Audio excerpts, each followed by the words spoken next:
Assalamualaikum warahmatullahi wabarakatuh. Selamat pagi anak-anak semuanya. Bagaimana kabar kalian hari ini? Ibu harap kalian selalu sehat dan selalu jaga kesehatan. Baiklah anak-anak kelas 4, kali ini kita memasuki tema 4, subtema 2, ilmu pengetahuan alam.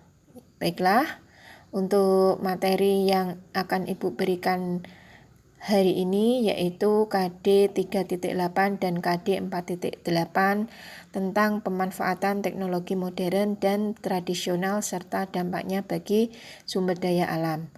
Nah, setiap pekerjaan membutuhkan usaha dan keuletan termasuk pekerjaan sebagai nelayan.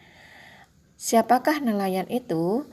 Nelayan adalah orang atau masyarakat yang mata pencaharian utamanya adalah menangkap ikan di laut. Salah satu teknologi yang dibutuhkan yaitu teknologi menangkap ikan. Berdasarkan teknologinya, nelayan dibedakan menjadi dua jenis, yaitu nelayan tradisional dan nelayan modern. Nah, berikut gambar yang Ibu berikan. Yang pertama merupakan nelayan tradisional, yang kedua merupakan nelayan modern. Nah, berikut perbedaan dan persamaan nelayan tradisional dan nelayan modern. Nelayan tradisional dan nelayan modern, perbedaannya yang pertama adalah menggunakan sampan, sedangkan untuk nelayan modern menggunakan kapal. Yang kedua, untuk nelayan tradisional yaitu pergi melaut malam hari, sedangkan nelayan modern pergi melaut kapan saja. Yang ketiga, nelayan tradisional tidak bisa melaut jauh, sedangkan untuk nelayan modern bisa berlayar ke laut lepas. Yang keempat, nelayan tradisional tidak menggunakan radar, sedangkan nelayan modern menggunakan radar. Yang kelima, nelayan tradisional tidak membutuhkan bahan bakar, sedangkan nelayan modern membutuhkan bahan bakar.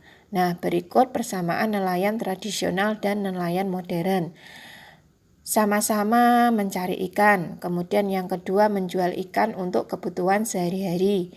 Yang ketiga mengandalkan perkiraan cuaca dan gelombang laut. Teknologi yang digunakan untuk menangkap ikan yaitu teknologi tradisional dan teknologi modern. Yang pertama, teknologi tradisional. Berikut beberapa peralatan yang digunakan nelayan tradisional. Di antaranya ada jala atau jaring, terbuat dari bahan serat tumbuhan atau hewan. Alat pancing tradisional terbuat dari kayu yang dikaitkan dengan tali dan mata pancing. Kemudian peralatan yang selanjutnya yaitu bubu. Alat ini terbuat dari bambu yang dianyam berbentuk bulat panjang dan ditenggelamkan di dasar sungai atau laut. Yang terakhir tombak. Nah, alat ini terdiri dari sebatang kayu, tali penarik dan mata tombak.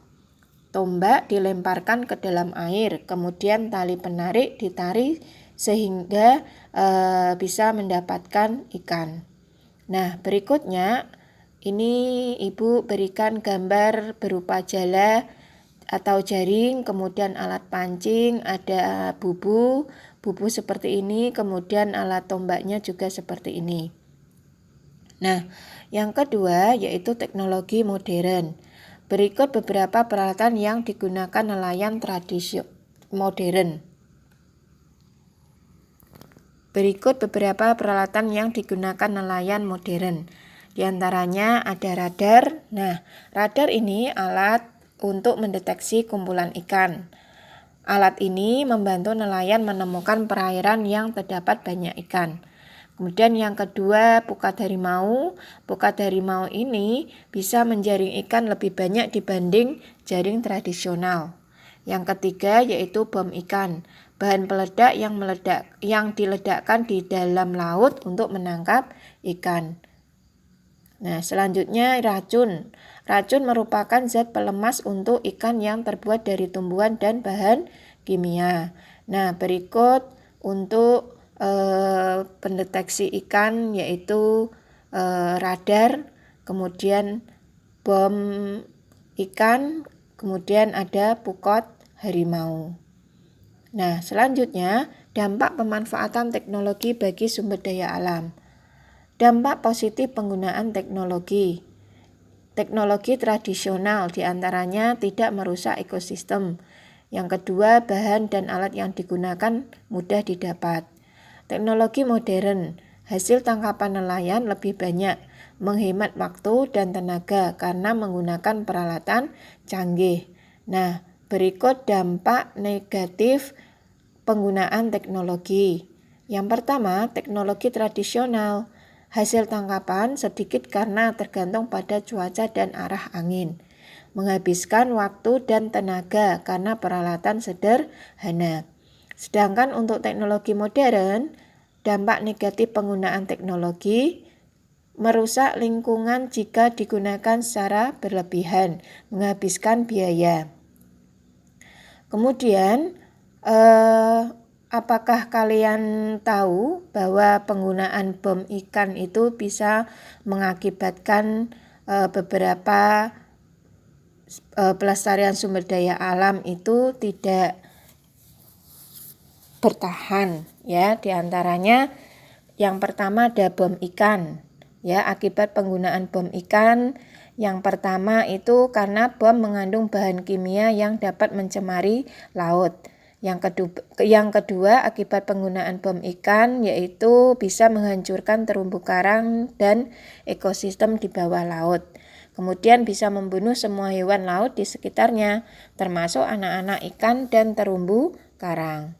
Nah, sekarang akibat penggunaan pukat harimau. Apa itu akibat penggunaan pukat harimau? Yang pertama, pukat harimau yang besar dan berat dapat merusak terumbu karang dan ekosistem laut. Kemudian hewan laut lainnya juga ikut terjaring sehingga jumlahnya semakin berkurang atau punah. Anak ikan ikut terjaring sehingga mengganggu kelestarian berbagai jenis ikan. Nah, berikut hal-hal yang perlu diperhatikan supaya keseimbangan alam tetap terjaga. Yang pertama, tidak menangkap ikan secara berlebihan atau secara besar-besaran. Kemudian yang kedua, tidak menggunakan bahan peledak atau racun. Yang ketiga, tidak menggunakan pukat harimau. Yang keempat, memperhitungkan daur hidup ikan. Tahukah kalian bahwa ada banyak jenis pekerjaan yang kegiatannya memanfaatkan sumber daya alam sehingga kita bisa menikmatinya, termasuk kelompok profesi apakah pekerjaan mereka? Mari kita pelajari. Nah, sebelumnya pernahkah kalian berpikir bagaimana para pekerja pembuat pensil? Pensil awalnya adalah sebuah alat tulis yang terbuat dari grafit murni atau karbon yang berasal dari alam. Nah, untuk cara membuat pensil saat ini adalah dengan menghancurkan grafit dan tanah liat menjadi bentuk bubuk. Kemudian dibakar selama kurang lebih 3 hari. Setelah itu pensil ini dibentuk panjang dan tipis serta dibungkus oleh kayu. Nah, barang-barang yang kita butuhkan merupakan hasil dari suatu pekerjaan. Nah, banyak diantaranya memanfaatkan sumber daya alam. Apa itu sumber daya alam? Sumber daya alam merupakan kekayaan alam yang diciptakan oleh Tuhan untuk kesejahteraan manusia.